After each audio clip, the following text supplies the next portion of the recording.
tal, hermanitos? ¿Cómo están? Mi nombre es Gaby Liaud y bueno, vamos a seguir platicando sobre la bipolaridad, la transfiguración, todos esos ejemplos que estábamos mencionando de estos dos temas que son tan importantes que conozcamos. Y bueno, ahora les voy a contar que la transfiguración puede tener el origen simplemente en una contracción que sea muscular y que sea capaz de darle la fisionomía a una expresión que es muy diferente a la que es habitualmente. Entonces, la persona llega un momento en el que es irreconocible, ¿sí? Ya lo hemos observado muchas veces con los sonámbulos, por ejemplo, es algo que se presenta, pero en esos casos, pues la configuración no es radical. Una mujer va a poder verse joven, vieja, fea, pero todo su peso no va a aumentar ni va a disminuir. Simplemente existe algo más. ¿Por qué? Porque la teoría del periespíritu nos va a ir indicando el camino. En un principio podemos admitir que el espíritu le va a otorgar al periespíritu todas las apariencias que mediante una modificación molecular se le puede dar para la visibilidad, para que también pueda ser tocado, y entonces esto le va a dar la opacidad que el periespíritu necesita como el de una persona viva. Entonces lo que va a pasar es que se va a aislar del cuerpo y puede sufrir esas mismas transformaciones, ¿sí? Ese cambio de este estado se va a operar mediante una combinación de fluidos. Podemos imaginarnos, por ejemplo, que el periespíritu de una persona que está viva, que no está aislada, sino que se está irradiando alrededor del cuerpo, como si fuera una especie de vaporcito, ¿sí? En ese estado, el periespíritu tiene las mismas modificaciones que tendría si estuviera separado del cuerpo. Si el periespíritu pierde esa transparencia, pues obviamente el cuerpo puede desaparecer. Puede volverse invisible, ¿sí? Puede quedar velado, como si estuviera sumergido en la bruma, ¿sí? También puede ser que cambie el aspecto, se puede volver brillante, pero es la voluntad del espíritu lo que va a hacer que suceda o no suceda las cosas. Otro espíritu puede combinar su propio fluido con el del primero y entonces lo va a sustituir por la apariencia que es la propia. Entonces el cuerpo va a desaparecer bajo una envoltura que es fluídrica, ¿sí? Esa apariencia va a ir variando según la voluntad del espíritu. Recordemos que los espíritus pues son seres inteligentes y que bueno, a lo mejor no están encarnados, pero no porque no estén encarnados quiere decir que ellos van a perder su inteligencia. La verdadera causa del extraño de este fenómeno, que es la transfiguración, tenemos que decirlo que bueno, la diferencia del peso se va a explicar de la misma manera en el caso de los cuerpos que son inertes. ¿Por qué? Porque el peso va a ser intrínseco del cuerpo que no ha variado. Entonces la cantidad de materia pues no aumentó. El cuerpo va a sufrir la influencia de ese agente que es exterior y puede aumentar o puede disminuir el peso, ¿sí? Recordemos la muchacha que cuando se veía como su hermano, a la hora de pesar pesaba mucho más que cuando era ella, ¿sí? La teoría del fenómeno de la invisibilidad va a surgir naturalmente de esas explicaciones que son precedentes y que hemos prestado en relación con esos fenómenos que son aportes, ¿sí? Todo nos sirve para aprender, todo nos sirve para estudiar, todo nos sirve para ser mejores. En el mundo invisible debemos de saber que también hay un laboratorio. Nos dicen los espíritus que se presentan, que ellos están vestidos con túnicas, que ellos están amplios en el ropaje, incluso con esa indumentaria que utilizaban en la última encarnación. Porque ese ropaje amplio pareciera como que es una forma de vestir de todos los espíritus, es algo como muy generalizado, pero pues es lógico porque los espíritus no se llevan nada de este mundo material, ¿sí? Ya lo hemos platicado antes, que bueno, dejan su materia, dejan su cuerpo, pues obviamente no se pueden llevar la ropa, ¿sí? Entonces, hasta cierto punto podemos comprender la existencia de la ropa, pero pues el espíritu se va a aparecer aparentemente con eso que tú le ves puesto, pero obviamente no es ropa que se puso un espíritu, porque no se podría hacer. Recordemos que los espíritus traspasan todo, traspasan todo, o sea, así como te pueden visitar en una cárcel, también te pueden visitar en un campo con la misma facilidad, también ya lo hemos platicado. Entonces, esto no va a pasar igual con esos objetos que son accesorios, como en el ejemplo de la señora, que el señor estaba sentado cuidándola, y que hablábamos de esa caja de rapé del visitante, de la señora que estaba enferma, que estaba en cama. En ese caso, no estábamos hablando de alguien que estuviera desencarnado. Era una persona que era parte de este plano también. Y cuando ese señor volvió y vio a la señora, se le había aparecido como la señora lo vio, ¿sí? Así como lo vio, así lo había visto antes. Y debemos de recordar que los espíritus pueden aparecer cosas, ya sean bastones, pipas, lámparas, libros, todo lo que ellos quieran aparecer, lo pueden hacer. Pero a ellos se les ocurrió la idea de que los cuerpos inertes pueden tener correspondientes cuerpos que sean etéreos en el mundo invisible. El maestro Kardec lo llegó a pensar, que la materia que está condensada, que forman los objetos, podía tener una quinta esencia que escapa a nuestros sentidos, pero ellos verificaron que el periespíritu puede adquirir propiedades de la materia. El periespíritu se puede hacer tangible, nosotros podemos verlo, tocarlo, pero también ya hemos platicado que eso va a ser algo momentáneo y que después, pues ya fue. Pero esto es un fenómeno que de por sí es extraordinario, pero más extraordinario aún es esa producción de materia sólida que es persistente y que ha sido probada por numerosos hechos que son auténticos. ¿Cómo qué? Como la escritura directa, por ejemplo.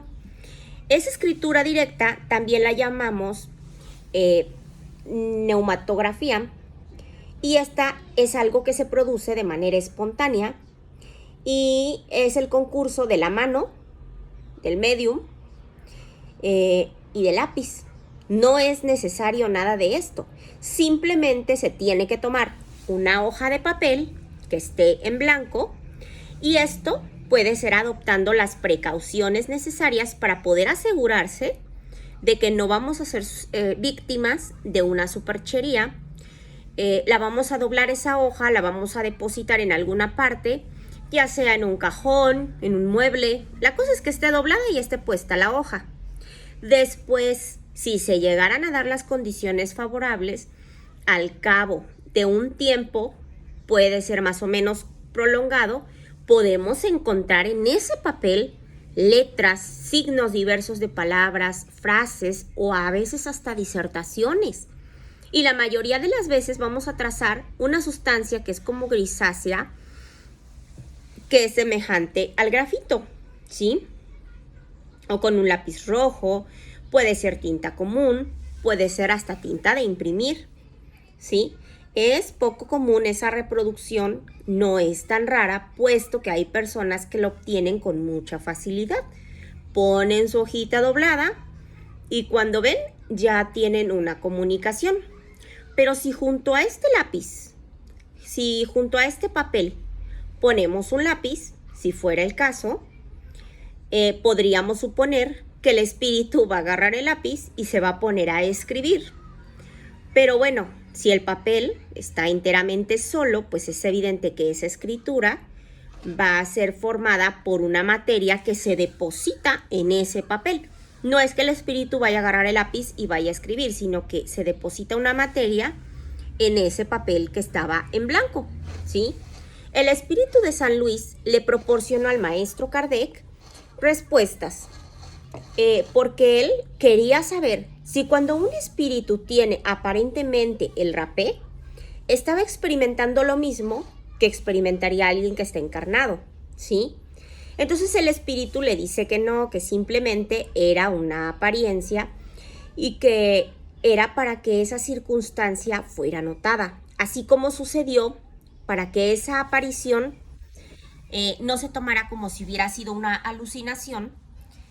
Esta estaba producida por el estado de salud pues de la hermana, que en este caso era una vidente. El espíritu quería que la señora creyera que en realidad él estaba ahí cuidándola, y entonces lo que él hizo fue adoptar todas las apariencias de la realidad para poder hacer que ella creyera. Lo bueno fue que como ella era medium, pues fue capaz de verlo. También debemos de explicar que esa caja de rapé sí había algo de material, porque el periespíritu va a adoptar la apariencia de las ropas que son semejantes a las que un espíritu utilizaba cuando vivía, también ya lo hemos platicado. Pero esa palabra que decimos que es apariencia es para referirnos únicamente al aspecto, ¿sí? A esa imitación. Obviamente la caja de rapé no estaba ahí. Lo que el espíritu tenía en sus manos cuando estaba cuidando a la señora, de la que hablamos en el video anterior, únicamente lo hacía en apariencia. Era una representación de lo que era el real. Era solo esa apariencia que, bueno, estaba formada de un principio material. Pero no siempre debemos de tomar al pie de la letra las expresiones que utilizan los espíritus. Eso también ya lo sabemos. Porque un espíritu dispone sobre los elementos materiales que se hayan diseminados en todas partes, en el espacio, en vuestra atmósfera, de un poder en el que estamos lejos de sospechar. Recordemos que nosotros sabemos lo que Dios nos permite.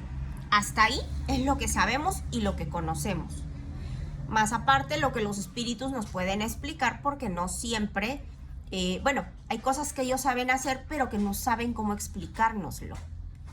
Podemos concentrar la voluntad de esos elementos y darles una forma aparente y que sea adecuada a sus proyectos. ¿Por qué? Porque los espíritus van a lograr que la materia sufra las transformaciones que ellos desean. Así como la señora que vio la caja de rapé, el espíritu no es que la haya encontrado hecha, sino que el mismo espíritu la creó cuando la necesitó. ¿Por qué? Porque era su voluntad y ya. También la deshizo, y eso es lo que ocurre con cualquier cosa que se aparece. Si esta señora hubiera querido tocar esa caja, claro que la hubiera podido tocar, la hubiera podido abrir, y el espíritu le puede dar al objeto no solo la forma, también le puede dar esas propiedades que son especiales, pero solamente si él lo desea, si tiene la voluntad. El periespíritu va a poder crear, si desea, una sustancia que sea venenosa para que una persona se la tome y entonces esta persona se muera. De poder, puede. Pero obviamente el espíritu no lo tiene permitido. Asimismo, si un espíritu te quiere dejar una sustancia saludable, te puede ayudar a sanar de una enfermedad, y también lo puede hacer con la comida, como una fruta, y te puedes llegar a sentir que estás satisfecho con eso que te comiste, aunque no te hayas comido tanto. Simplemente con una pequeña fruta tienes esa sensación de que estás bien. Si nosotros privamos del calor a esas impalpables e invisibles moléculas, pues obviamente se convertirían en un cuerpo sólido, muy sólido. Eso es lo que sucede con otras sustancias de las cuales los químicos van a extraer en algún momento las maravillas, que son más sorprendentes porque el espíritu dispone de instrumentos que son más perfectos que los de nosotros: la voluntad y el permiso de Dios. Parece nada, pero sin el permiso de Dios no se hace nada. Y cuando hablamos de la saciedad de la comida, sí se puede, pero no es una saciedad que sea a plenitud. Simplemente es una sustancia sobre la que se puede obrar y se puede modificar un estado mórbido. Entonces se puede actuar sobre el estómago, y entonces es cuando tenemos esa impresión de que estamos satisfechos o saciados. Claro que son casos que son muy raros y no, obviamente no dependen de la voluntad, porque si esto fuera así de sencillo, pues se podría alimentar a todos, ¿sale? Y sería un costo muy, muy bajo. También los objetos que los espíritus aparecen podrían ser tangibles permanentemente y no es así. Pueden ser tangibles y ser percibidos por un momento, pero también desaparecen, ¿sí? ¿Por qué? Porque eso estaría fuera de las leyes. Cuanto más elevado es el espíritu, más fácilmente puede producir esos objetos que son tangibles. Pero también los espíritus inferiores tienen ese poder. Es algo que debemos de saber y conocer. El espíritu va a contribuir a la formación de cosas por medio de ese acto que es instintivo y que él mismo no lo comprende. Sabe que lo hace, pero no sabe ni cómo ni por dónde. Y entonces no está suficientemente ilustrado, pero es algo que puede hacer el espíritu. El espíritu va a poder extraer de ese elemento universal esos materiales que necesita para poder producir las cosas, para poderles dar una realidad temporaria, con esas propiedades que también pueden extraer lo que él necesita para escribir. Eso nos va a dar una explicación del fenómeno de la escritura directa. Los objetos que están compuestos de una manera por espíritus que no pueden convertir en objetos, que sean, de uso frecuente, no hay una agregación a la materia como en los cuerpos que son sólidos, ¿sí?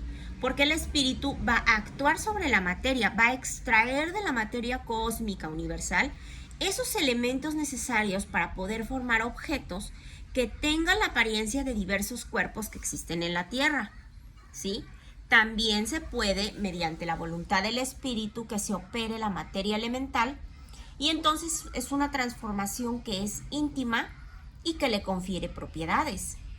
Esta facultad va a ser inherente a esa naturaleza que tiene el espíritu y que lo va a ejercer, pero no lo va a hacer de manera consciente, simplemente es como un acto instintivo que es necesario, y les digo, no se percata de ello, simplemente lo hace y no sabe ni cómo fue. Los objetos que el espíritu forma van a tener una existencia temporaria y que va a estar subordinada a dos cosas: a la voluntad del espíritu, hasta qué momento va a estar ahí, y a la necesidad, porque el espíritu puede hacer, puede deshacer según lo desee, y en ciertos casos los objetos pueden tener la apariencia de personas vivas y tener todas esas apariencias de la realidad. Como ya les dije, pueden ser visibles y tangibles. Si se puede formar, sí, pero también debemos de saber que el espíritu no va a crear cosas de la nada. Eso sí no sucede. No va a crear las cosas mágicamente, eso no existe. Existe una materia que es elemental, sí, que es única y que está prácticamente admitida por la ciencia. Y los espíritus nos confirman esto. Gracias a ese estudio que hizo el maestro Kardec, es que podemos saber y conocer muchas cosas de nuestro mundo. Esa materia da origen a todos los cuerpos de la naturaleza. También mediante esas transformaciones que va sufriendo, se van a producir diversas propiedades de esos mismos cuerpos. Porque mediante una modificación, una sustancia que sea saludable, pues obviamente no se va a volver venenosa. La química nos ofrece varios ejemplos y todos sabemos que hay sustancias que son inofensivas, sí, pero que si son combinadas en ciertas proporciones pueden dar origen a algo no bueno, ¿sí? Una parte del oxígeno y dos del hidrógeno son inofensivos porque forman el agua, sí, pero si a esto le agregamos un átomo de oxígeno, entonces ese líquido ya es corrosivo. Y entonces no se modifican las proporciones, pero se cambia la agregación molecular y se modifican esas propiedades. Por eso, si un cuerpo se forma opaco, se va a tornar transparente, o puede ser viceversa. El espíritu, mediante su voluntad, es capaz de ejercer una acción que sea tan poderosa sobre la materia que se comprende que pueda o no formar sustancias, sino también alterar esas propiedades y que emplee como reactivo su propia voluntad, ¿sí? El espíritu que actúa es el espíritu magnetizador. Casi siempre está asistido por un espíritu que no está encarnado. Aquel opera una transmutación con esa ayuda del fluido magnético y, como ya lo hemos dicho, es una sustancia que se aproxima a la materia cósmica o al elemento que es universal. Si el magnetizador es capaz de operar una modificación en las propiedades del agua, también puede producir un fenómeno que sea análogo a esos fluidos del organismo. La voluntad no es un ser, no es una sustancia, no es una propiedad de la materia, no. Simplemente la voluntad es un atributo esencial del espíritu. O sea, es obvio que si alguien tiene voluntad es porque es un pensante y con ayuda de esa palanca el espíritu va a actuar sobre la materia que es elemental y por medio de una acción consecutiva va a reaccionar sobre sus componentes. Esas propiedades íntimas van a poder ser transformadas. La voluntad es un atributo de un espíritu que está encarnado, sí, pero también es de un espíritu errante. ¿Por qué? Porque es un ser pensante. Y entonces ahí va a radicar ese poder magnetizador, porque se sabe que es proporcional a la fuerza de voluntad. Así como un espíritu está encarnado, puede actuar sobre la materia elemental, también puede, dentro de ciertos límites, modificar algunas propiedades de la materia. El espíritu lo puede hacer. Y eso explica cómo es que hay personas que tienen la facultad de curar a algunas que tienen un grado que es más o menos elevado. Bueno, hermanitos, espero que les haya gustado. En el siguiente video vamos a platicar sobre los lugares en donde se manifiestan los espíritus, igual del libro de los mediums del maestro Allan Kardec.